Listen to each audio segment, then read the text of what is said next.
පිංගතුනේ අද අපි පින අතර අපිට බොහෝ පින් කරගන්න පුළුවන්. මේ සසරේ නිවන් දකින්නතෙක් අපිට ආයු වර්ණ සැප බල ප්‍රඥාදී ආනිසංසයන් සසරි ලැබෙන. නිවන් අවබෝධය පිණිස පාරමී ධර්ම අතර මුලින්ම බුදුරජාණන් වහන්සේ පෙන්නපු මේ දානය ගැන අපි කාරණා ටිකක් විස්තර ඇතුව තේරුම් ගන්න උත්සාහයක් ගම්. බොහෝ වෙලාවට අපි හරියට දන් දෙනවා, පින්කම් කරනවා. අපේ ශ්‍රී ලාංකී පිරිස ගත්තහම ලෝකයේ සමහ රටවල්වලට මිනිස්සුන්ට වඩා කෙනෙකුට උදව්පකාර කරන ගෙදරකටාවත් තේකක් දෙනවා, කෑවද බීවදක අඩුගාන කෑම වේලක් හරි දෙනවා. මේ මිනිස්සුන්ගේ උදව්පකාර කරන ස්වභාවේ පින්කං කරන ස්වභාවේ පවතිනවා. මේ පින කියන එක කොහොමද රැස්වෙන්? පිනේ වටිනාක මොනවද? ආනිසංස හැටියට සසරේ දන්දීපු කෙනාට කොහොමද ආනිසංස ලැබෙන්? මේ වගේ පින ගැන කාරණා ගොඩාක් අපි මේ ධර්ම දේශනාව තුළදී තේරුම් ගන්න උත්සාහයක් ගමු. පිංගතුනේ ඔබ අහලා ඇති පිනක් කරනකොට තුන්සිත පහදවා දන් දෙන්න කියන. එතන තුන්සිත කියන්නේ දානයට පෙර, දානයේ දෙන වෙලාවේ, දානයේ දුන්නට පස්සේ මෙන්න මේ අවස්ථා තුනේ හිත පැහැදෙනවා. ඒකට හේතුව පින රැස්වෙන්නේ චේතනාව තුළ. චේතනාහම් භික්කවේ කම්මං වදාමි. මහණනි චේතනාව කර්මයයි. එහෙමනම් මෙන්න මේ විදිහට බුදුරජාණන් වහන්සේ පෙන්නවා චේතයිත්වා කම්මං කරෝති කායේන වාචාය මනසා. චේතනා පහල කරලා කර්ම රැස් කරනවා කයින්, වචනයෙන්, වාචාය මනසා. අපි හිතෙන් හිතන හැම සිතුවිල්ලක් එක්කම චේතනාවක් පහළවෙන්. එහෙමනම් අපේ සිතකය වචනයෙන් තමයි කර්ම රැස්වෙන්නේ, චේතනා පහළවෙන්. තැන් ඔබ හිතන්න ඔබ දානයක් දෙන්න හිතනවා. සමහල්ලාවට අප සාමාන්‍ය උදාහරණයක් ගම ඔබ හිතනවා වැඩිහිටි නිවාසකට අනේ දාන ටිකක් පූජ කරගන්න තියෙනවා නං කියලා හිතනවා. එක්කො සමහරලාවට කාගේ හරි දානයක් දෙන්න වැඩිහිටි නිවාසකට ගිය වෙලාවක්. අපි උදාහරණයට ගම වැඩිහිටි නිවාසයක්. එතකොට ඔබ කාගේ හරි දානකට සම්බන්ධ වෙන්න ගිය. ඔබට ඒ වැඩිහිටි දෙමව්පියෝ ඒ ආයතනය දැකලා ඔබට හිතුන අනේ මටත් දානයක් පූජ කරගන්න තියෙනවන්නම් ඒ සිතුවිල්ල තමයි දානය වෙනුවෙන් ඉස්සල්ලාම හිතේ පහළ වෙච්ච චේතනාව. ඊළඟට ඒ ගැන කතා වෙනවා. අනේ මටත් ආසයි දානයක් දෙන්න. කොහොම දන්නේ දානවීලක් බාරගන්නේ. චේතනා පහල කළ තමයි වචන කතාක දැන් දානයක් වෙනුවෙන් තමයි මේ වචන පහලවෙන්. ඊළඟට ගිහිල්ල හම්බෙන ඔපිස් එකට යන්න කියනවා, අවස්ථාවක් ඉල්ල ගන්න කියනවා, මේ හම්බෙන්න කියන දැන් ඔන්න ගිහිල්ල කතා කළ කොහොමරි දානවීලක් බාරගන්න. දැන් සිතකාය වචනය කියෙන තුන්දොරම දානයක් වෙනුවෙන් තමයි මේ චේතනා පහළවෙන් රැස්වෙන් ක්‍රියාත්මකවෙන්. දැන් අපි හිතමු දාන වෙලා වේලක් පාරගත්තා. ඒ දානෙ දුන්නේ තව මාස 6ක් ඉස්සරහ තියෙන දානයක් කියලා හිතමු. දැන් මේ මාස 6 පුරාම ওই දානෙ ගැන කී වතාවක් හිතනවද? ලබන මාසයේ එක්ක තව මාස 2යි තියෙන්නේ. කොහොමද මේක කරගන්නේ? මේ දාන වේලාව ආයි කතා කරලා බලන්න ඕන මොනවද ගේන්න තියෙන්නේ. එතකොට දැන් මේ විදිහට අපි හිතෙන් හිතනවා, ගෙදර කතා වෙනවා. දැන් දානි දින ලං වෙන්න ඒ ගැන ගොඩක් හිතෙනවා. මොනවද පූජ කරගන්නේ, කී දෙනෙක් ඉන්නවද, මොනවද හොඳ. දැන් මේවා හිතනවා. ඊළඟට බඩු මුට්ටු ගන්න යනවා, ඊළඟට කඩේ යනවා, පොලේ යනවා, එලෝලු ටික උස්සගෙන මේ සිත කය වචනේ තුන්දොරින් දැන් එලෝලු ගන්නේ, බඩු ගේන්නේ, සූදානම් වෙන්නේ, කට්ටිය එකතු කරගෙන දානි උයන්නේ, සකස් කරන්නේ. දැන් මේ හැම දෙයක්ම දානෙට පෙර මේ තාම. එදකොට අපේ සිතකය වචනය මුල් කරගෙන දානයක් වෙනුවෙන් කොච්චරනම් චේතනා පහළ වෙනවාද? ඒක ධර්මී කියන්නේ පුබ්බේව දානා සුමනෝ. දානයට පෙර හිත පහදවාගෙන් රැස් කරගන්න පින. මේ වගේ විශාල පුණ්‍යස්කන්ධයක් දාන මොහොත වෙන තෙක්ම රැස්වෙනවා දානයක් උදෙසා. අන්න පින කියන්නේ වගේ චේතනාවි පින රැස්වෙන්. ඊළඟට දානි පූජ කරන වෙලා දදන් චිත්තම් පසාදේ හිත පහදවාගෙන දානී පූජා කරන්නට ඕන. හිත පහදවාගෙන දන් දෙනවා. ඒ දානි පූජ කරන වෙලාවෙ තව කරුණු ගොඩක් එතන එකතු වෙනවා. බුදුරජාණන් වහන්සේ පෙන්නනවා සියතින් තමන් බොහෝම ගෞරවෙන් තමන්ගේ අතින්ම පුළුවන් තරම් ඒ දානී පූජා කරන්න. එතකොට පින ගොඩාක් බලවත්. කවුරු හරි සේවකයෝ දාලා කාට හරි දීලා අපි යනවා මේක බෙදලා දෙන්න.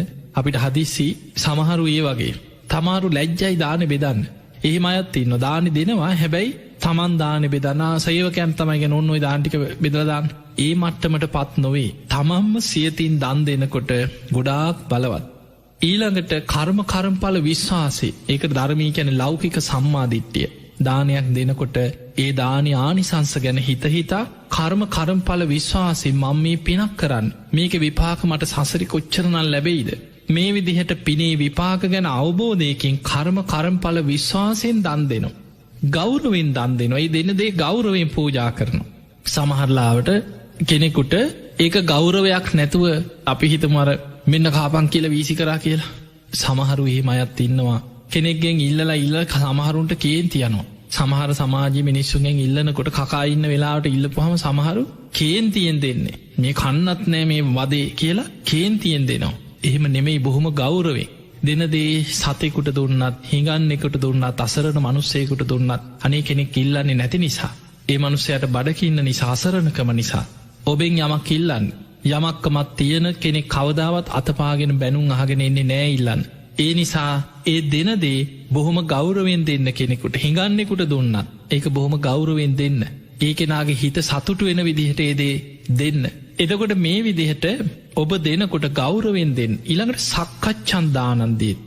සකස් කරලා පිළිවෙලකට දන් දෙන්න. ඒ කියන්නේ කන්න බැරි විදිහට නිකන් අනලා වීසි කරන දෙයක්. දැන් ඔබ හිතන්න ඔබට බත් එකක් අනලා දුන්නොත් ඔබ කයිද නෑ. ඔබට දකින්නකොටම තරහ යනවා, කේන්ති යනවා. සමහරවිට අප්පිරිය හිතෙන්න පුළුවන්. ඒ නිසා කෙනෙකුට දෙනකොට ඒක පිළිවෙලකට සකස් කරලා බොහොම ගෞරවයෙන් බත් එකකට උනත් ඒ වෑංජන ටික බොහොම පිළිවෙලකට ගෞරවයෙන් සමහරලාවට මුළු බත් එක වැහෙන්න එක්ක පරිප්පු එකක් හොද්දක් සම්පූර්ණ බත් එක පාවෙන්න බෙදලා දාන්න. එතකොට මේ විදිහට බැලුව බැලමට අර බත් එක දිහා දකින්නකොටම කෙනෙකුට අප්පිරියයි. ඒ වගේ නැතුව ඒක බොහොම සකස් කරලා. ඉතින් ඒ නිසා තමයි සමහර ලස්සනට ඒ වෑංජනයක් දාන එකක් බෙදනකොට බොහොම පිළිවෙලට කෙනෙක්ගේ හිත පහදින විදිහට සකස් කරලා ලස්සනට ඒක හදලා පූජා කරන. ඒකේ ආනිසංස ප්‍රබලයි. ඊළඟට කර්මඵල විශ්වාසයෙන් සියතින් ගෞරවෙන් දන් දෙනකොට අන්න දානි දෙන වෙලාව විශාල පිනක් රැස් වෙනවා. දදං චිත්තම් පසාදේත්. දැන් පින එතනින් ඉවර වෙන්නේ. ඔබ දානයක් දුන්නට පස්සේ ඒ කරපු පින ගැන දැන් හිතන්න දැන් දාන ඉවරයි කියලා හිතමු. ඔබ වැඩ හිටි නිවාසය කරනම් ගිහලා දානි දුන්න, දැන් ඉවරයි. අනේ දෙමව්පියොත් පින් දුන්නා. දැන් ඔක්කොම බඩු මුට්ටු අස්පස් කරගෙන ආපහු ගෙදර ආවා. දැන් එතනින් පින ඉවර වුණා නෙමෙයි. කරපු පින ගැන හිතන්න. දැන් බස් එකේ එන ගමන් හිතනවා. ගෙදර ඇවිල්ලා වාඩි වෙලා හිතනවා. ගෙදර අයට කියනවා අනේ හොඳට දානි කෙරුණා. බොහොම හොඳයි. ලොකු පිනක් කරගත්තා. මගතොටේ හම්බෙන අයට අහල පහල අයට කියනවා අපි දානයක් දුන්නනේ. ඔයත් ඒ පින අනුමෝදන් වෙන්න. එතකොට මේ වගේ අපි ඒ කරපු පිනක් ගැන හිතන්න. ඒ පින ගැන කතාවෙන් ඒ පින ගැන සිහි කරන්න අපේ සිත කය වචනය තුලින් ඒ පිනම බලවත් වෙනවා. දත්වා අත්ත මනෝහොති. කරපු පිනක් ගැන හිතලා දීපු දේ ගැන සිහි කරන්න ඒක බලවත් වෙනවා. ඒ නිසා පින්වතුනි ඔන්න ඔය අවස්ථා තුනේ හිත පහදවන්න පුළුවන් නම් ඔබ දානේ පූජා කරනකොට ඔබ දන් දෙනකොට ඔය විදිහට අවස්ථා තුනක හිත පහදවන්න පුළුවන් නම් ඔබට ඒ දානෙන් විශාල පිනක් රැස් වෙනවා. ඊළඟට දානයේදී අපි තේරුම් ගන්න ඕන තව ගොඩාක් කාරණා තියෙනවා. සමහර අය දන් දෙනකොට මේක තනියමම කරන්න තමයි හිතන්නේ. ඒ අය හිතනවා මොකද දානීය තුලත් සමහරුන්ට ඇති වෙනවා ලෝභකම. පින් කරන්න ගිහිල්ලා ඒ පිනට ලෝභකම ඇති වෙනවා. මේකට අනිත් අය එකතු වුණොත් මගේ පින අඩුයි. මේ අයටත් මගේ පින බෙදිලා යයි. මේක තනියෙන් මං කරොත් තමයි කුට්ටිය පිටින් මටම මේකේ ආනිසංස ඔක්කොම මටම ලැබෙන්නේ කියලා හිතෙන්න පුළුවන්. එහෙම හිතලා සමහරු තනියම දන් දෙන හොරෙන් දෙන්නේ. කියන්නේවත් නැහැ කාටවත්. තනියෙන් දන් දුන්නා කියලා හිතන්න. හැබැයි තව කෙනෙක් දන් දෙනවා. එයා කට්ටිය සම්බන්ධ කරගන්නවා. එක වෑංජනේ හරි බෙදලා දෙනවා. එහෙම නැත්නම් තමන් ඒ අයට බැරි වුණත් තමන් හදලා අනේ අත ගහලා හරි ඔයත් මේක අනුමෝදන් වෙන්න, ඔයත් අත තියලා හරි සාදුකාරයක් හරි දෙන්න කියලා තව පිරිසක් සම්බන්ධ කරගෙන සහයෝගයෙන් දන් දෙනවා. මේ දෙකේ ආනිසංස වෙනස්. තනියෙන් දන් දීපු කෙනාට සසරේ ආනිසංස ලැබෙනවා. හැබැයි පරිවාර සම්පත්තිය ලැබෙන්නේ නැහැ. පිරිස් බලේ නැහැ. දන් දීපු නිසා ලැබෙනවා. නමුත් පිරිස් බලේ නැහැ. අර පිරිස එකතු කරගෙන බෙදා හදාගෙන සහයෝගයෙන් දන් දීපු කෙනාට ඒ දන් දීපු පිනෙන් සැප සම්පත් සසරේ ලැබෙනවා වගේමයි පරිවාර සම්පත්තිය. පිරිස එකතු කරගෙනයි දන් දුන්නේ. පිරිස සම්බන්ධ කරගෙනයි දන් දුන්නේ. සහයෝගයට කට්ටිය එකතු කරලා ඒ අයටත් අනුමෝදන් කෙරෙව්වා. ඒ නිසා ජීවිතේ තමන් තනි වෙන්නේ නැහැ. තමන්ට ඕන තරම් යාළුවෝ හිතවත්තු කරදරයක් වුණත් පිරිස පරිවාර සම්පත්තිය අඩුවක් වෙන්නේ නැහැ කියන. දැන් ඔබ බලන්න සමාජය ඔබ දැකලා ඇති සමහරු ඉන්නෝ කෝටිපතියෝ ආත් කවුරුත් නැතුව අන්ත අසරණ විශාල මාලිගා වගේ ගෙවල් වල තනියම ජීවත් වෙනවා. කවුරුවත් නැක්කෝ දරුවෝ හත ඇල්ල දාලා ගිහිල්ලා එක්කෝ ඒ අය වෙන රටවල් වල ඒ අයට ඒ රටවල් වල රස්සාවල් බැඳීම් විවාහ වෙලා ලංකාවට එන්න යන්න විදිහක් නැහැ. අවුරුද්දකට දෙකකට තමයි සමහරලාවට අම්මා තාත්තා බලන් හරි යන්තම් ඒ ගන්න. කවුරුත් නැහැ. සමහරලාවට ජීවිතේම දන්නේ අඳුරන්නේ නැති මිනිස්සෙක් ළඟ ඉන්නේ බලාගන්න. ඒ මනුස්සයා සමහරලාට ඕන වෙලාවටනේ සමහරු ඔහොම තනියෙන් ඉඳලා ඔහේ ගෙවල්වල මැරිලා ඉන්නවා දන්නෙත් නෑ දැයිත් දන්නේ නෑ කවුරුවත් දන්නේ සමහර ලොකු ගෙවල්වල මැරිලා දවස් 2-3කට පස්සේ ගඳ එනකොට තමයි අහල පහල මිනිස්සු හොයලා බලන්නේ මේ ගෙදරින් ගඳක් කියලා. බලනකොට අනේ දවස් 2-3කට කලින් මැරිලා කුණු වෙලා දන්නේ. මේ වගේ සිදුවීම් ඕන තරම් තියෙනවා. මහා ධනයක් තියෙනවා. හැබැයි Tamanට ඒක පරිහරණය කරන්න යාළුවෝ පිරිස අපි දැකලා තියෙනවා පාරේ යනකොට ඔය බොරැල්ල පැත්තෙන් යනකොට ධර්ම දේශනාවලට හවසට බොරැල්ල කනත්තට මිනී ගේනවා අපිට පේනවා. හවස 4-5 3-3 වෙනකොට 4 පැත්තෙම දවසකට ඒ කනත්තට මිනී උස්සගෙන එනවා ඔය කොළඹ පළාත්. සමහර වෙලාවට මිනී පෙට්ටිය උස්සගෙන 4 දිනක් යනවා. දෙන්නේ කණ්ඩා යනවා පස්සේ. කවුරුවත් නෑ මිනි පෙට්ටියට කර තියන්න කෙනෙක් නෑ ජීවිතේ. සමහරුන්ට මළගෙදර වුණත් මිනියටවත් බලන්නවත් කවුරුවත් නෑ. එක්කෝ මල්ශාලාවක වේලි තියෙනවා. නෑදෑයෙක් නෑ ජීවිතේ. යාළුවෙක් නෑ හිතවතෙක් නෑ. හැබැයි සල්ලි තියෙනවා. එතකොට අපිට පේනවා පෙර සසරේ දන් දීලා දීපු නිසා ලැබෙනවා. හැබැයි ලැබුණට පරිවාර සම්පත්තිය නෑ. කල්යාණ මිත්‍ර සම්පත්තිය නෑ. Tamanට උදව්වට මිනිස්සු නෑ. ඇයි තනියෙන් දන් දුන්නේ? බුදුරජාණන් වහන්සේ පෙන්වා දන් දෙනකොට පිරිස සම්බන්ධ කරගන්න. අපි දානයක් දෙනකොට අතගහල හරි ඒ අයට පිරිකරක් පූජා කරත් ඔබ බලන් අත තියල හරි සාධකාරයක් දීලා හරි මේක අනුමෝදන් වෙන්න කියන. ඔබ මතක තියාගන්න පින් අනුමෝදන් කරනකොට අපේ පින් අඩුවෙනව නෙමෙයි. පත්ති දාන පත්තානු මෝදනා පින් දීමත් පිනක්. කෙනෙක් කරන පින අනුමෝදංවීමත් පිනක්. දැන් අප හිතම ඔබ පිනක් කරලා ඔබ කොහේ හරි ගිහිල ලොකූ පිනක් කරගෙනාව කියලා. සමහල්ලාවට ඔබ අනුරාධපුරේ ගිහිලා අටමස්ථාන වන්දනා කර කිරි ආහාර පූජාවක් තියලා කප්රුක් පලන්දලා දැන් ලොකූ පිනක් කරගෙන ඇවිල්ලා. දැන් ඔබට පුළුවන් ඔය පින් කැමති බොහෝ දෙනෙකුට අනුමෝදන් කරන්න. එතකොට ඔබේ පින තව වැඩි වෙනවා මිසක් අඩුවෙන්නේ කෙනෙකුට හිතෙන්න පුළුවන් මගේ පින කාට හරි දෙනකොට පින අඩු වෙනවනි කියලා. එහෙම දෙයක් නෙමෙයි. බුදුරජාණන් වහන්සේ උපමාවක් පෙන්වුවේ එක පහනකින් පහන් දහස් ගානක් දල්වන්න පුළුවන්. ආලෝකෙ එන්න වැඩි වෙනවා මිසක් ආලෝකෙ අඩුවක් වෙන්නේ. ඒ වගේ තමයි ඔබ පිනක් කරලා ඒ පින අනුමෝදන් කරන්න. අනුමෝදන් කරන්න මෙහෙමයි. අනේ මම මේ වගේ පිනක් කරා. කිරියාහාර පූජාවක් තිබ අපි මේ වගේ වන්දනා කරා කප්රුක් පූජ කර ඔයත් මේ පින් අනුමෝදන් වෙන්. එතකොට ඒ කෙනාට සාදු අනේ මාත්තේ පින් අනුමෝදන් වෙනවා කියලත් කෙනෙකුට හදවතින්ම කුහකත්වයක් නැති ඉරිසියාවක් නැති කෙනෙකුට හදවතින්ම හිතෙන් තව කෙනෙක් කරන පින අනුමෝදන් වෙන්න පුළුවන්. එහෙම පින් අනුමෝදන් වෙනකොට ඒ කෙනාගේ පින තවත් බලවත්වෙනවා. ඊළඟ දේ තමයි ඔබටත් පුළුවන් තව කෙනෙක් කරන පිනක් අනුමෝදන්ගෙන අනේ සාදු කොච්චර දෙයක්. එතකොට ඒ වගේ කෙනෙක් පින් කරනවා දැකලා ඒ සතුටින් ඒ පින් අනුමෝදන් වෙන්න නං ඔබට තියෙන් ඕන ඉරිසියාවක් නැති කුහකකමක් නැති කෙනෙක් පින් කරනකොට මුදිතාව අනේ කොච්චර දෙයක්ද කියලා එයා පිනෙන් දියුණුව කරා යනවා දැකලා සතුටුවෙන්.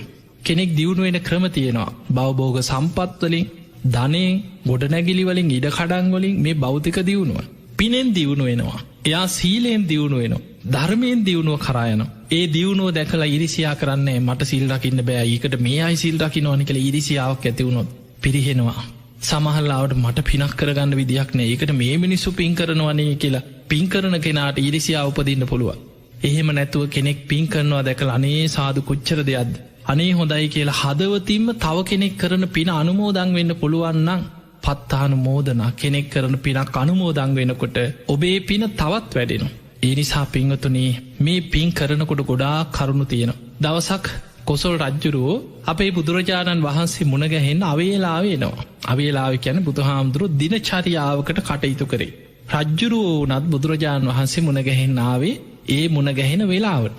එදා මේ කොසල් රජ්ජුරුවෝ හදිස්සියේම ඒ නගර හිටපු ධනවත් සිටුවරයෙක් මැරිලා. කාත් කවුරුත් නැතුව තනියම ජීවත් වෙච්ච අපුත්තක කියන සිටුවරයා මැරිලා. කෝටි ගානක වස්තුව රාජසන්තක වුණා. සාමාන්‍යයෙන් කාත් කවුරුන් නැතුව තනියෙන් ඉඳලා මිය ගියාට පස්සේ අර දේපල රාජසන්තක වෙන. දැන් රජ්ජුරුවන්ට අයිති වුණ රාජසන්තක වුණා. රජ්ජුරුව මේ කලබලේම ගිහින් තියෙන්නේ මේ අපුත්තක සිටුවරයාගේ ධනය ගණන් කරලා ඔක්කෝම් බලලා මාලිගාවේ ගබඩාවලට කරත්තවල පටෝල පිටත් කරලා එන ගමන් රජ්ජුරුවන්ට ටිකක් පොඩි බයක් ආවා. මොකද මේසා ධනයක් තිබිච්ච මහා දනස්කන්දයක් තිබ සිටුවරේ හැබැයි හිඟන්නෙක් වගේ ජීවත් වෙලා තියෙන කාඩි හොදී නිවුඩු හාලුයි කාලතියෙන් හරියට ඇඳුමක් ඇඳල නෑ. රජ්ජුරුව කල්පනා කරා මෙහෙමත් මනුස්සේ හැයි මේ කියලා බුදුරජාණන් වහන්සේගේ මහගන්න ඕනෑ කියලා ජේතවනයට එදා බුදුරජාණන් වහන්සේ විවේකයෙන් එලි මහනි වැඩ ඉන්න වෙලාව ඇවිල්ලා ස්වාමීනි භාග්‍යතුන් වහන්ස කියලා ගෞරවයෙන් වන්දනා කළ එකත් පසකින් වාඩි වුණා. බුදුරජාණන් වහන්සේ විමසනවා රජතුමනි මොකද මේ වෙලාවේ? ස්වාමීනි භාග්‍යතුන් වහන්ස ඊයේ රාත්‍රී මේ නගරෙ හිටිය අපොත්තක කියන සිටුවරයා මිය ගියා. ඔහුගේ වස්තුව රාජසන්තක වුණා කාත් කවුරුත් නැති සිටුවරේ. ඒ වස්තුව ගබඩාවලට පිටත් කරලා මේ එන ගමන් කීවා. බුදුරජාණන් වහන්සේට කියනවා ස්වාමීනි රන් කහවණු විතරක් 18 කෝටියකට වඩා රන් කහවණු තිබුණ කියන කෝටි 18කට වැඩිය රත්තරන් කහවණු වලින් ස්වාමීනි භාග්‍යතුන් වහන්සේ රිදී ආදී අනෙක් වස්තුව ගැන තව කවර කතාවක්ද කියලා රත්තරන් ඉච්චරන රිදී ආදී අනෙක් වස්තුව ගැන තව කවර කතාවක්ද ඒ තරම් ධනයක් තිබ්බ සිටුවරයා ස්වාමීනි ප්‍රශ්නේ ඕක නෙමෙයි කියවා. ප්‍රශ්නේ තමයි මේ මිනිස්සයා කාලා තියෙන්නේ කාඩි හොදී නිවුඩු හාලු හිඟන්නෙක් වගේ කාලා ජීවත් වෙලා තියෙන්නේ. මේ මිනිස්සයා ඇඳුමක් කියලා ඇඳලා නැහැ. විසිකලා දාලා තියෙන රෙදි කෑලි අහුලගෙන ඇවිල්ලා කොහොම හරි විලිවසා ගන්න ඇඳුමක් පටලගෙන හිඟන්නෙක් වගේ ජීවත් වෙලා තියෙන්නේ. තමන්ගේ දෙමව්පියන්ගෙන් ලැබිච්ච සිටු මැදුර සාගරයක් වගේ විශාල මාලිගාවක් තියෙන සිටු මැදුරේ හිඟන්නෙක් වගේ ඔහේ දුක් විඳ විඳ ජීවත් වෙලා මැරිලා. දැන් අර දේපල වස්තු ඔක්කොම මැරුණට පස්සේ කාත් කවුරුත් නැහැ රාජසන්තක වුණා. රජ්ජුරුවන්ට අයිති වුණා. දැන් රජ්ජුරුව අහනවා ස්වාමීනි භාග්‍යතුන් වහන්සේ ඇයි මෙහෙම වුනේ? මේ සරන් ධනයක් තිබ්බ පුද්ගලයා ඇයි මේ විදිහට ජීවත් වුනේ? ඔහු දැන් කොහෙද උපන්නේ? බුදුරජාණන් වහන්සේ වදාලා රජතුමනි ඔහු දැන් අපාය ඉපදිලා නිරේට වැටලා තියෙන එතන. රජ්ජුරුව අහන ස්වාමීනි ඇයි මේ පුද්ගලයාට මෙච්චර ධනෙ තිබිලත් මේවා පරිහරණය නොකළේ? බුදුරජාණන් වහන්සේ වදාළ රජතුමනි ඒක අතීත කතාවක් දිග සංසාර කතාවක් කියව. අනේ ස්වාමීනි භාග්‍යතුන් වහන්සේ සසර කතාව මොකක්ද කියලා දැනගන්න කැමති. භික්ෂූන් වහන්සේලාත් වැඩ හිටියා. බුදුරජාණන් වහන්සේ අතීත කතාව දේශනා කරා. බුදුරජාණන් වහන්සේ වදාලා මීට බොහෝ පෙර සංසාරික ආත්මයක ඔය සිටුවරයා බොහෝම ධනවත් සිටුවරයෙක් වෙලා ඉදත් ඉපදිලා හිටිය. හැබැයි හරීම මසුරුයි ලෝබයි කාටවත් දානයක් දෙන්නේ. ගෙදරායටවත් දානයක් දෙන්න දෙන්නෙත් නෑ. තමන් දම් දෙන්නෙත් නෑ දෙනගෙනාට දෙන්න දෙන්නෙත් නෑ. බොහොම මසුරු ලෝබ සිටුවරේ. මේ සිටුවරය දවසක් තමන්ගේ වෙළදාම ව්‍යාපාර කටයුත්තකට සේවකයෝ කීප දෙනෙක් එක්ක සුබ මොහොතක් බලලා උදේ පාන්දරම දැන් එලියට බැහැලා ගමනක් යන්න පිටත් වුණා. මෙහෙම පිටත් වෙලා යනකොට මෙන්න මූණටම හම්බුණා පසේ බුදුරජාණන් වහන්සේ නම තගරසිකී කියන පසේ බුදු හාමුදුරු. උදේ පාන්දර හිස් පාත්‍රයක් කරම් පින්න පාති වඩිනෝ. මේ සාමීන් වහන්සේ මූණට මුණ ගැහුණට පස්සේ එක පාට මූණ නරක් වුණා. අයෝ මේ වැදගත් ගමනක් යන්න ගියේ මේ ශ්‍රමණයන් වහන්සේ නමක් නෙමේ ඉස්සරහට පාත්‍රයක් අරගෙන. ඒත් දැන් හිත හදාගෙන ඇහුවා ස්වාමීනි කොහෙද මේ වඩින්න කියලා. සිටුතුමනි පින්ඩ පාතේ වඩිනවා කීවා. ඉතින් ඔබවහන්සේට දැන් දානි ලැබිලාද කියලා ඇහුවා. තාම නෑ කිව්වා හිස් පාත්‍රේ. කෝ බලන්න කියලා පාත්‍රයට එබිලත් බැලුවා.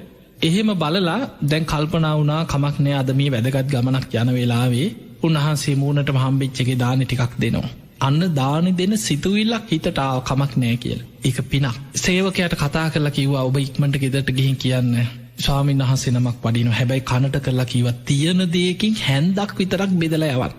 එච්චරකට ලෝභයි. සේවකයාට කිව්වා ඔන්න ස්වාමීන් වහන්සේ නමක් ගෙදරට වඩිනවා තියෙන දෙයකින් හැන්දක් බෙදන්න. අර ස්වාමීන් වහන්සේට කිව්ව ස්වාමීනි ඔබ වහන්සේ නම් අන්න අතන අපේ නිවස තියෙනවා මේ පාරෙන් වඩිනකොට ඔබ වහන්සේට දාන ටිකක් හම්බෙයි වඩින්න කියලා දැන් ගමන ගියා. දැන් සිටුවරයා ගෙදරින් පිටත් වෙලා ඈත පළාතක ගමනක් ගිහිල්ලා. ගෙදර මිනිස්සුන්ට ඉහේ මලක් පිපුලා වගේ මොකද දානයක් දෙන්න අනේ මේ මිනිහා දානයක් දෙන්න දෙන්නේ නැහැ කවදාවත්. දැන් ස්වාමීන් වහන්සේ නමක් ආර්යයන් වහන්සේ නමක් නිවසට වැඩියා මිනිස්සුන්ට පුදුම සතුටක් ගෙදර උන්ද. ඉක්මනට ප්‍රනීත විදිහට මැල්හාලි බත් වලින් දානයක් හැදුවා. හොඳට ව්‍යංජන හදලා ස්වාමීනි ඔහොම වැඩ ඉන්න කියලා ගෞරවයෙන් අර පාත්‍රයට දානේ පූජා කළ ව්‍යංජන පූජා කළ පාත්‍රේ පිරෙන්නම දානි පූජා කරා. බොහොම ප්‍රනීත විදියට දන් දුන්. පසේ බුදුරජාණන් වහන්සේ ගාථාවකින් අනුමෝදනාවක් කරලා උන්වහන්සේ වැඩිය. තැන් උන්වහන්සේ වඩිනකොට අනේ මිනිස්සු බොහොම සතුටෙන් ගෙදරයි සාධකාරදිදී සතුටු වෙවී හිටිය. දැන් මේ ස්වාමීන් වහන්සේ වඩිනකොට අර ගමනක්ගිය සිටුවරය ආපහු එනවා. මෙන්න ආයි මූුණට ආයිත් හම්බුනාට පස්සේ සිටුවරයා මූුණට හම්බුනාට පස්සේහෝ ස්වාමීනී මොකද මේ දානි හම්බුනාද ලැබුණයි කීවා. ආයි යන්න හදල ආයි හිතුනා බලන්න ඕන කොච්චර හම්බෙලාද කියලා. කෝ බලන්න කියලා පාත්තරයට එබිල බැලුව. බලනකොට මෙන්න පාත්තරී පිරිලා ප්‍රනීත විදිහට හරී සුවඳයි. ඇල්හාලි බත්වලින් හොඳ දානයක් හදල පාත්තරයට පූජ කරල. අර දාන ටික දකිනකොට සතුටක් ඇතිවුන්නේ කේන්තියක් ආවේ. මං ගෙදරේ උන්ට කිව්වේ තියෙන දෙයකින් හැන්දක් දෙන්න නේද. මෙච්චර දානයක් මෙච්චර ප්‍රනීත විදිහට හදල පූජ කරලා හැබැයි ඒ වෙලාවේ හිතේ කේන්තියක්කාව ස්වාමිනි වඩින්න කියලා මුකුත් කිවෙන උන්වහන්සේට ගෙදර ගිහිල්ලා ගෙදර බිරිඳට සියලු දෙනාට බැනල ආයි මේ ගෙදරින් දානි දන් දෙන්න බෑ කියලා ඔන්න නීතියක් දැම්. ඔන්න ඔයි සිදුවීම පෙර සසරි වෙච්ච සිදුවීම. බුදුරජාණන් වහන්සේ වදාලා රජතුමනී එදා තගර සිකී කියන පසේ බුදුරජාණන් වහන්සේට තමයි දානි හැන්දක් හරි බෙදන්න කියලා නිවසට දන් දෙන්න යොමු කරේ. ඒක පිනක්. පසේ බුදු කෙනෙකුට දානයක් දෙන්න යොමු කරපු පිනෙන් තමයි මේ සැප සම්පත් ලැබෙන්නේ. සිටු පවුලක උපදිනෝ. මහා ධන සම්පත් ඇති පවුල්වල සසර ඉපදුනා ආත්ම ගනන් අර පසේ බුදු කෙනෙකුට දානයක් දෙන්න යොමු කරපු පිනට. හැබැයි දානි දීලා දීපු දානි ගැන පසු තැවුණ හිත පහදවන්න බැරි වුණ. දීපු දානයට ලෝභ කරා. ඒ දීපු දානි තිහා දැකලා තන්හාාවක් ඇති වුණ. ඒක කර්ම විපාකයක් අර ලැබීමත් එක්කම සසරේනවා. දන්දීපු නිසා කෝටි ගණන් සැප සම්පත් දනස්කන්දේ ලැබුණත් දීපු දානයට ලෝභ කරපු අකුසලෙන් ඒව පරිහරණය කරන්න හිත නැමෙන්නේ. කොච්චර සල්ලි තිබ්බත් කන්න හිතෙන්නේ. හිඟන්නෙක් වගේ විසි කරලා දාලා තියෙන දෙයක් දැක්කොත් අහුලගෙන ඇවිල්ල කනු. එක්කො කාඩි හොදි ටිකක් නිියවඩු හාල්ටික කස්සයන්ට දෙනෝ යව හාල්ටිකක් නිියවඩු හාල්ටික ඒවගේ දෙයක් තමයි අපි සාමාන්‍යගෙන හුණු සහල් කියල් ඒ අයින් කරන දේවල්ටි ඒක රත් කරගෙන කාල ඔය මදෑ කියලා ඉන්න. ඇඳුමක් හොඳට ඇඳල පැල්දලා ඉන්න. ඔය විලිවසාගන්න මොනොහරි තිබ්බහම් මදෑ කියලා ධනය තියෙනව ඇති තරම් ඒව හොල්ලන්නෙවත්නෑ. හිඟන්නෙක් වගේ වැරහැලි ඇඳගෙන ජීවත් වන. ඔහොම මිනිස්සු මේ සමාජඉන්න ඔබ හොදුවට බලන් සමහරයි ඉන්නවා ඕටි ගණන් සල්ලි තියෙන හැබැයි බැංකු පොත්තල. ඉන්න කුලියට පොතේ සල්ලි තියෙන. ඉඩ කඩන් දේපල කොහේ හරි අරන්දාලා සමාජි මිනිස්සු දැනගනී කියලා කුලියට ඉන්නවා. ඔහේ බස්වල එල්ලිලා යන වාහන 10ක් වුණත් ගන්න සල්ලි තියෙනවා. තමන්ට ජීවිතය හොඳට ඇඳල පැළඳරලා හොඳ වටිනා විදිහ ලස්සට ඇඳල පැළඳල ජීවත්වෙන්න පුළුව. ඒත් අඳින්නේ නෑ එකම ඇඳුම හෝද හෝද ඉරිච්ච එකත් මහගෙන අදිනවා. ඒක අරපිරි මැස්ම වගේ අනිත් අයට පේන්නනවා නෑ මෙහෙම තමයි අරපිරි මැස්ම නෙමයි ඒක කුණුකම සමහරුන්ගේ. සල්ලි තියෙනවා ඒවා ගණංකර රොහේ පොත්තල දදා හංග ඉන්න තැන්තැංගොල හංගනව සමහරු. සල්ලි අන්තිමට මැරිලා යනකොට තමන් බුක්ති විඳලත් නෑ පිනක් කරගෙනත් නෑ. සමහරු දරුවන්ට නෑදෑයන්ටවත් දෙන්නේ නෑ. කාටවත් ඥාතීන් උදෙසා බුදුහාදුර පෙන්වා හම්බ කරනදේ ඥාති බලි ඊළඟට පුබ්බ පේත බලි දේවතා බලි මේ විදිහට කෙනෙක්ගේ ජීවිතයේ සමහරු මිය පරලවගේ ඥාතීන් වෙනුවෙන් දම්පැන් පූජා කළ ඒ අයට පින් දෙන්න කිනො තමන්ගේ ධනේ ඊළඟට තමන්ට උදව්පකාර කරපු ඒ තමන්ගේ ජීවිතයේ තමන්ට පිහිට වෙච්චායට තමන්ට පුළුවන් කාලි පිහිට වෙන්න කියන. ඊළඟට දෙවි දේවතාවුන් කුල දේවතාවුණු ආර්යන් වහන්සේලා උදෙසා දම්පින්කං කරන දෙවියන්ට පින් දෙනවා. එතකොට මේ වගේ ජීවිතයේ යුතුකං වගකීම් කළ යුතු දේවල් සමහරු ඉන්නවා නෑ නැති බනේම කිය ඔහේ සල්ලි හංගහංග ඉන්නවා. මැරුණට පස්සේ අනේ අර දේපල ඔක්කෝම රාජ සන්තක වෙන. එක්ක මහා භාරකාරයකට හරි කාට හරි එක්කු හොරෙක් අයිති කරගන්න. කොහේවත් ඉන්න හොරෙක් සැලසුම් කර අර දේපලටික අයිති කරගන්න. එතකොට අපිට පේනවා තමන් ජීවිත කාලි තමන්ට ලැබුණා.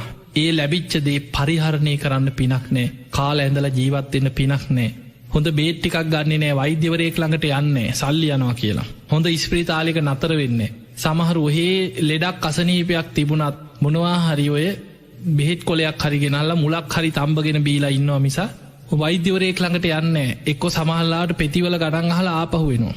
මේවා මේ ගණන්නේ කියලා ගෙවල් වල එනවා. ඇවිල්ලා ඔය බේට්ටිකක් තම්බගෙන බීලා මොනවා හරි කොළ ටිකක් තම්බගෙන බීලා ගානෙන් තමයි හොයන්නේ. හැබැයි සල්ලි තියෙනවා ඇති තරම්. ලෝකෙ වඩේ ගිහිල්ලා හොඳ වෛද්‍යවරුන්ගෙන් බෙහෙත් ගන්න තරම් ධනය තියෙනවා හැබැයි තමන් පරිහරණය කරලත් නෑ. බුදුහාන්දුරයි කාලේ අර මට්ට කුණ්ඩලි ගැන අහලත් මට්ට කුණ්ඩලිගේ තාත්ත මොන තරම් කුණු ජීවිතයක් ගත කරපු කෙනෙක්. තමන්ගේ පුතා ලෙඩවෙච්ච වෙලාවේ වස්තුව දකී කියලා පිළිකන්නට දැම්මේ. මොකද බෙහෙත් කරන්න එන වෛද්‍යවරු දැක්කොත් දේපොල තියෙනවා කියලා දරුවටවත් ලෙඩකට දුකටව බෙහෙතක් දුන්නේ. කනට ආභරණයක් ඒ කාලේ දරුවන්ට කනට කරාම්බුවක් වගේ ආභරණයක් දානවා. දැන් මොකක් හරි දාන්නත් ඕනේ. නමුත් මේවා ඉතින් ඔය රන්කරුවන්ට දීලා ඕවා කැටයන් කළා ඕවා ලස්සන කරන්න ගියොත් කොච්චර සල්ලිද අපරාධෙනි කියලා නිකන් රත්තරන් කෑල්ලක් අරගෙන තලලා ඒක කනේ හිර කරලා එල්ලු. ඒකයි මට්ට කුණ්ඩලීකි. එතකොට අපිට පේනවා මේ වගේ සමහර චරිත ඉන්නවා. මතක තියාගන්න ඕවා කර්ම විපාක හැටියට සංසාරේ පස්සෙන් එනේවා. ඒ සසරේ කරපු අකුසල් දීපු දානයට ලෝභ කරලා දානි දීලා ආපහු බනින මිනිස්සු ඉන්නවනේ අපරාධි දුන්නේ කියලා ආපස්සට බනිනවා. ඒ වගේ දීපු දානයට නින්දා කරලා බැනලා ලෝභ කරලා ඒවැ විපාක තමයි දන් දීපු නිසා ලැබෙනවා. නමුත් ආපහු ඒ දානයට ලෝභ කිරීම තුළ ලැබුණට පරිහරණය කරන්න හිත නැමෙන්නෑ කිය. එතකොට බලන්න මේ දානය ගැන කොච්චරනම් දේවල් ඔබ දැනගන්නට ඕ නැති කියලා දන් දෙනකොට පිංහතුනේ බුදුරජාණන් වහන්සේ අවස්ථාවක පෙන්න්නනම් මහණෙනි මේ දානයේ වටිනාකම. මේ ලෝකෙ මිනිස්සු ලෝතුරා බුදු කෙනෙක් තරන් දානික වටිනාකම දන්නවන්නන් තමන් කන බත් පතෙන් කොටසක් දින පතා හරි සතෙකුට හරි දන් දෙනවා. පුංචි සතෙකුට හරි කුසගින්න නිවාගන්න එක බත් කටක් හරි දන් දෙනවා. ආත්ම 100ක් ආනි සංසයි එක සතෙකුගේ එක කුසගිනි වේලක් නිවන්න පුළුවන්න. එතකොට බලන්න අපි දන්න ඇති වුණට කොච්චර ආනිසංස් ආත්ම 100ක් මොකද වපුරණවට වැඩි අස්වැන්න ලැබෙනවා. ඔබ වපුරපු දේවල් තමයි අස්වැන්න නෙලන්නේ. මතකතියාගන්න එක අඹෑටෙන් එක අඹ ගෙඩියක් නෙමෙයි ලැබෙන්නේ. එක අඹෑටේ පැළකරාට පස්සේ ඒ හටගන්න අඹ ගහෙන් අඹ 100,000 ගානක් ඔබට අස්වැන්න ලැබෙනවා. ඔබ වපුරණවට වැඩි අස්වැන්න 100,000 ගුණින් ලැබෙනවා. වී වැපිරුවට පස්සේ එක වී ඇටෙන් හටගන්න වී ගහේ එක ඇටයක් නෙමෙයි වී කරල් පිටින් හටගන්න. ඒ නිසා ඔබම වපුරපු දේවල් සසරේ දිගට අස්වැන්න නෙලාගෙන අපි යන ගමනා. ඒ නිසා පිංහතුනි පින් අස්වැනු නෙලාගන්න කිය. බුදුරජාණන් වහන්සේ පෙන්න්නන දක්ෂිනාවි බංග සූත්‍රී පින ගැන විස්තරාත්මකව දේශනා කරපු දේශනාව. මේ දේශනාවට හේතුනෙත් බුදුරජාණන් වහන්සේ බුදුවෙලා උන්වහන්සේගේ ඥාතීන් සිටපු කපිල වස්තුපුරයට ශාක්‍ය ජනපතයට සුද්දෝදන රජතුමාගේ ආරාධනය මත පිටත් වුණ.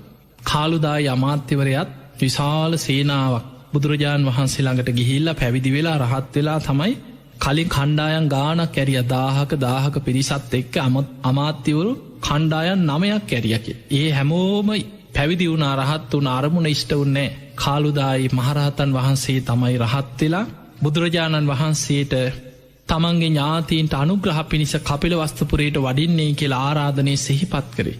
එදා බුදුරජාණන් වහන්සේ වඩිනවා කියලා දැනගත දවසි මහා ප්‍රජාපති ගෝතමිය තමන්ගේ මතින් නූල් සකස් කරලා සිවුරක් වියගත්තා. මේ සිවුර පඩුපෝලා තථාගතයන් වහන්සේ අඳින්න මෙන්න මේ වගේ චීවරයක් කියලා බොහෝම ගෞරවේ ඒ විදිහට චීවරයක් සකස් කරා. පඩුපෝලා නූල් මහලා දැන් අවසානයි. දැන් හිස මත තියාගෙන බුදුහාමුදුරුවන්ට මේක පූජ කරන. තථාගතයන් වහන්සේටමයි මගේ සිවුර පූජා කර උන්වහන්සේටයි මේ සිවුර හැදුවේ. දැන් ඔයි සිවුර හිස මත තියාගෙන බුදුරජාණන් වහන්සේ වැඩම කරලා නීග්‍රෝධාරාමි වැඩඉන්නකොට මහා ප්‍රජාපති ගෝතමය බොහෝම ගෞරවෙන් ඇවිල්ලා ස්වාමීනී භාග්‍යතුන් වහන්සේ මේ සිවුර පිළිගන්න. ඔබහන්සේටමයි මේ සිවුර සකස් කරේ මගේ මේ අතින්මයි සකස් කරේ. බුදුරජාණන් වහන්සේ වදලා ගෝතමිය සංඝයාට පූජා කරන්නකි. අන්න ටිකක් දුක හිතුනා. අනේ මං ඔබහන්සේටමනි මේ සිවුර හැදුවේ. ස්වාමීනී භාග්‍යතුන් වහන්සේ පිළිගන්න. දෙවනි වතාවත් බුදුරජාණන් වහන්සේ වදාළ ගෝතමිය සංඝයාට පූජා කරන්න. එතකොට ආයමත් හිතට දුකක් ඇති වුණා.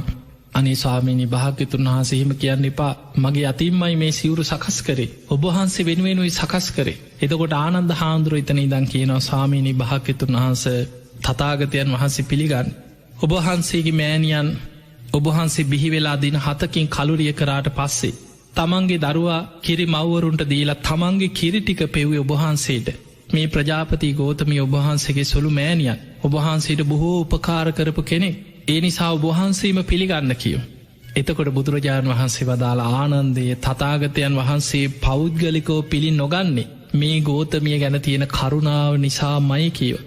බුදුරජාණන් වහන්සේ වදාලා පෞද්ගලිකෝ පූජාකරොත් ඒක බුදුරජාණන් වහන්සේට විතරක් පූජාකරපු වස්තුව.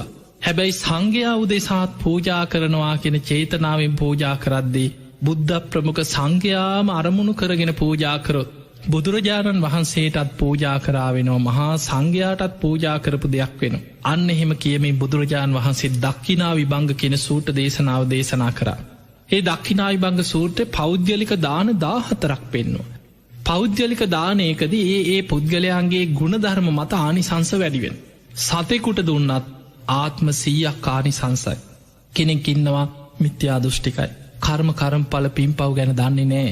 හැබැයි අසරණ කෙනෙක් කුසගින්න ඉන්න කෙනෙ. අපි අනේ පව් මේ අසරණයා කියලා කෑමවේලක් දුන්නොත් ආත්ම 1000ක් කානිසංසයි. හිඟන්නෙකුට දුන්නත් ආත්ම 1000ක් කානිසංස ලැබෙනවා. ඊළඟට කෙනෙක් ඉන්නවා අසරණ කෙනෙක් හිඟන්නෙක් වෙන්න පුළුවන්. හැබැයි ගුණය හපස් සිල්වත්. ඔහුගේ ගුණයක් සලකාගෙන අපි දන් දෙන. ආත්ම දසදහසක් ආනිසංසයි. ඒ අතර කෙනෙක් ඉන්නවා කර්මපල විශ්වාස කරන පින්පව් විශ්වාස කරන මෙලෝ පරලෝ පිළිගන්න ලෞකික සම්මාධිට්ටියෙන් යුක්ත කෙනෙක්. එවැනි කෙනෙකුට දානයක් දෙනවා. හැබැයි මාර්ග පල් ලබලනෑ. එවැනි කෙනෙකුට ඒ සීලාදී ගුණධර්ම සිහි කරලා සිල්වත් උපාසකයෙකුට එක් කෙනෙකුට දානයක් දුන්නොත් ආත්ම ලක්ෂයක් ආනිසංසයි. එතනින් එහා බුදුහාන්දුරු පෙන්වේ මාර්ග පල්ලාබී සෝවාන් මාර්ගයේ ගමන් කරන කෙනා. ඒ ඇනෙ සද්ධානුසාරී දම්මානුසාරියයි. සෝවාන් පලේට පත්වෙච්ච කෙනා. සකදාගාමී මාර්ගයේ ගමන් කරන කෙනා. සකදාගාමී පලේට පත්වෙච්ච කෙනා. අනාගාමී මාර්ගයේ ගමන් කරන කෙනා. අනාගාමී පලේට පත්වෙච්ච කෙනා. අරහත්වේ පිණිස මාර්ගයේ ගමන් කරන කෙනා රහතන් වහන්සේලා.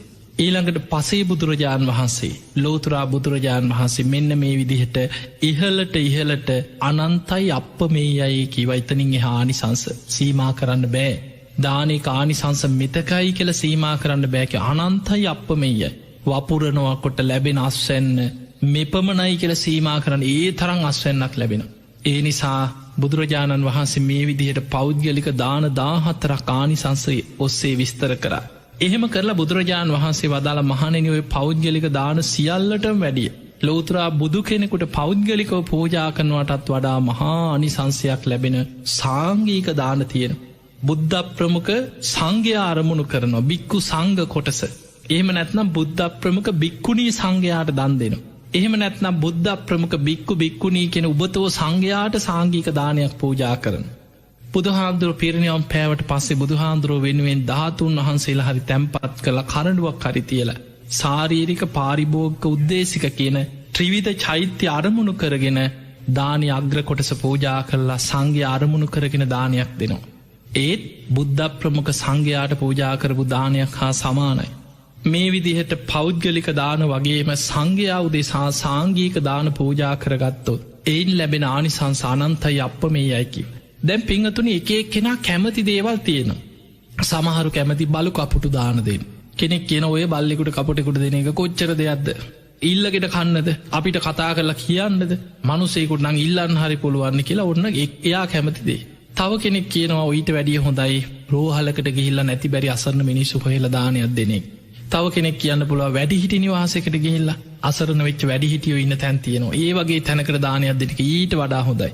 ඒ අතර තව කෙනෙක් කියන්න පුළුවන්ගන්න ළමානිවාසකට දෙන එක පොඩි ළමයි අහිංසක හිත් ඇති දරු ළමානිවාසකට දානයක් දෙනක ඊටත් වැඩිය හොඳයි කිය. තව කෙනෙක් කියයි නෑ ඔය තියෙනවා රෝහල්. එවැනි රෝහලකට ගිහිල්ලා මාරාන්තික අසනී පැදිල ලෙඩතුක් හැදිල්ල දුක්විදිනාය ඒ වගේ තැනකට ගිහින් දෙනෙක ඔයිට වැඩිය හොඳ. එතකොට එක කෙනා කැමති දේවල් තියෙනවා. හැබැයි මතකතියාගන ඒ හැම එකක්ම පින කාට දුන්නත් සතෙකුට දුන්න තානිසංස තියෙනවා. හැබැයි මහත් පල මහානිසංස වෙන්න නං රාග දේශ මෝහ ප්‍රහාණයකපු පිරිසක් හරි. රාග දවේශ මෝහ ප්‍රහාණය කරන්න මහන්සිගන්න පිරිසක්ම අරමුණු කරගෙන දන් දෙන්න ඕන. එතකොටයි ඒ දානේ මහත් පල මහානිසංසවෙන්. දවසක් කොසොල් රජ්ජුරෝ බුදුරජාණන් වහන්සේගෙන් අහනවා ස්වාමීනී කාටද මන් දන් දෙන්න. බුදුරජාණන් වහන්සේ වදල් රජ්ජුරෝ කැමති ඕනම කෙනෙකුට දන් දෙන්න. අන්න බුදුහාන්දුරු දී පුත්තරේ කාටද මන් දන් දෙන්න ඕන කියලා හද්දී බුදුරජාණන් වහන්සේ වදල් රජතුමා කැමති ඕනම කෙනෙකුට දන්දේ. එක එක්කෙනා කැමති දේවල් තියනවා රජ්ජුරෝ කැමති කෙනෙකුට දන් දෙන්න පින තියෙනවා ආනිසංස ලැබෙන. ඊළඟට රජ්ජුරුවන්ට කල්පනා කරගෙන ඉද රජ්ජුරු ආයහනෝ සාමීනී කාට දුන්නොද්ද මහත් පල මහානිසංසවෙන්. බුදුරජාණන් වහන්සේ වදාල් රජතුමනී ඔය ප්‍රශ්න දෙකක් කාටද දන් දෙන්නේ එක ප්‍රශ්නයක්. කාට දුන්නොද්ද මහත් පල මහානිසංස වෙන්න කියන්නේ තවත් ප්‍රශ්නයක්. මහත් පල මහානිසංස වෙන්න නං රාග දවේශ මෝහ ප්‍රහාණය කරපු පිරිසක් හරි. රාග දවේශ මෝහ ප්‍රහාණය කරන්න මහන්සිගන්න පිරිසක් අරමුණු කරගෙන දන් දෙන්න කියෝ. එතකොටයි ඒ දානේ මහත් පල මහානිසංසවෙන්. අන්න එහෙමනම් මතකතියාගන්න ඔබ කාට දන්දුන්නත් ඔබට පිනක් තියෙනවා. හැබැයි ඔබ මහත් පල මහානිසංස වෙන්න නං මේ බුද්ධ ශාසනය තුළ නික්ලේශී සියලු කෙලෙසුන්ගේ මෙදිච්ච ගුරූපදේශ රහිතව ඒ චතුරාරි සත්‍ය අවබෝධ කරගත්ත ලෝතුරා බුදුරජාණන් වහන්සේ සිහි කරගෙන අදත් අපිට පුළුවන්. බුද්ධ පූජාව තියෙනවා මල් පූජ කරනවා සුවන්දුම් පූජ කරනවා ගිලම් පස පූජා කරනවා මේ සියලු පූජාවන් වලින් ත්‍රිවිධ චෛත්‍ය අරමුණු කරගෙන බුදුරජාණන් වහන්සේටයි ඒ පූජා පවත්තත්. ඊළඟට දානයක් දෙනකොට සංඝයාම අරමුණු කරන සමහල්ලාවට ස්වාමීන් වහන්සේලා 5 නමක් 19 ඔබේ නිවසට දානකට අප හිටමු 19යි වැඩිය.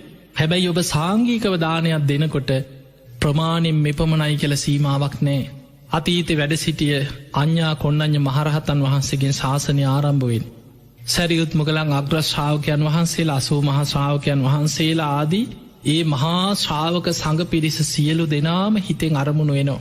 වර්තමානය යම්තාක් සංඝයා වැඩ සිටිද්ද ඒ සියලු දෙනාමත් හිතෙන් අරමුණු කරනු. අනාගතයේ යම්තාක් සඟ පිරිස මේ ශාසනය පහළ වෙනවාද ශාසනික අන්තර්ධානය තෙක්ම ඒ සියලු දෙනාමත් සෙහි වෙන. ඒ සියලු දෙනා වෙනුවෙන් බික්කු සංගස්ස දේම භික්‍ෂූන් වහන්සේලාටම පූජා කරන භික්‍ෂූන් වහන්සේලාටම පූජාවේවා. එවැනි චේතනාවෙන් නං ඔබ දානය පූජා කරන්නේ අර 19ට විතරක් නෙමෙයි.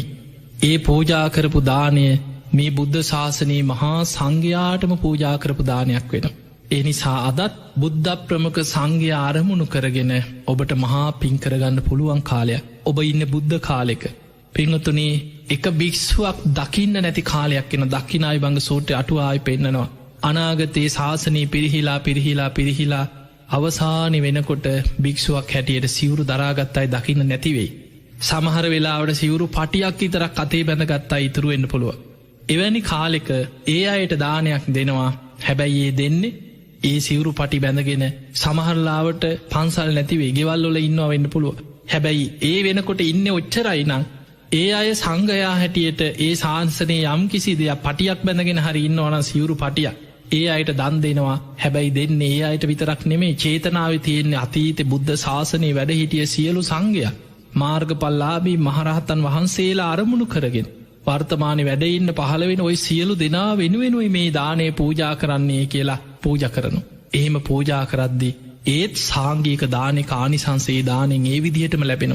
ඒකට හේතු ඒ දානේ අරමුණු කර අර පටිය බැඳගෙන ඉන්නෙක් පිරිස නෙමෙයි සිවුරු පටිය විතරක් ගැටගහගෙන ඉන්න අය නෙමේ. ඒ නිසා සාංගීකව දානයක් දෙනකොට ඒ පුද්ගලයන්ගේ සිල්වත්කං අදාල නෑ සංඝයාම අරමුණු වෙන්නේ. හැබැයි පෞද්ගලික දානයක් දෙනකොට පෞද්ගලිකව යමක් පෝජා කරනකොට ඒ අයිගේ ගුණධර්ම වැඩිවෙන්න ආනිසංස බලවත්තෙන්. පිංහතුනි හැම වෙලීම පින් කරගත්. හැබැයි මේ කරන හැම පිනකම සංසාරි ප්‍රාර්ථනා කරන්න එපා කෙලෙස් ප්‍රාර්ථනා කරන්න එපා. දිවිය සැප රජ සැප සිටුකං විසාකා වගේ වෙන සුමනා වගේ වෙන් බුදුහාන්දුරන්ගේ කාල හිටපු සිටුවරුන්ගේ ඔය නල් ලිස්්ට එක මතකතියාගෙන ඒව ප්‍රාර්ථනා කරගෙන ඒ විදිහට සිහින මවාගෙන දම්පින්කං කරන්න එපා ඒ කෙලෙස් සංසාරි. ඒ නිසා බුදුරජාණන් වහන්සේ පෙන්වේ සසරි දන්දීල යමක් ප්‍රාර්ථනා කරනවනන් නිවන ප්‍රාර්ථනා කරන්න. නිස්සරණ අභ්‍යාසයෙන් දන්දෙන් දානයක් දීලා හිතන්න මේ දානමේ පිනමට නිවන්න අවබෝධයටම පාරමිතාවක්.